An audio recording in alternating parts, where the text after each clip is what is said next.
ಜಿಲ್ಲಾ ಬಿಜೆಪಿ ಯುವ ಮೋರ್ಚಾದ ವತಿಯಿಂದ ನಮ್ಮ ವಿನಯ್ ಕುಮಾರ್ ಅವರು ಮತ್ತು ನಗರ ಘಟಕದ ಅಧ್ಯಕ್ಷರಂತ ರಾಜು ಅವರು ಇಬ್ಬರು ಸೇರಿ ರಾಜಶೇಖರ್ ಅವರು ಸೇರಿ ಇವತ್ತು ತಿರಂಗ ಯಾತ್ರೆ ರಾಯಚೂರಿನ ಮುಖ್ಯ ಬೀದಿಗಳಲ್ಲಿ ಸಾಗಿ ಇವಾಗ ಅಂಬೇಡ್ಕರ್ ಸರ್ಕಲ್ಗೆ ಮುಟ್ಟಿ ಅಂಬೇಡ್ಕರ್ ತಾತನವರಿಗೆ ಮಾಲಾರ್ಪಣೆ ಮಾಡುವ ಮೂಲಕ ಮುಕ್ತಾಯ ಮಾಡಿದೆ.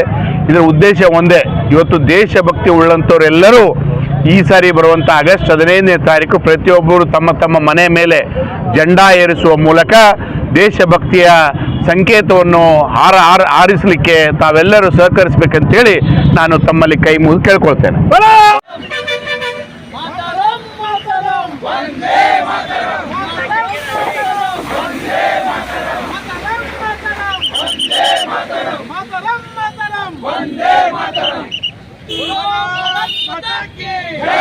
भारत माता की जय, वंदे मातरम।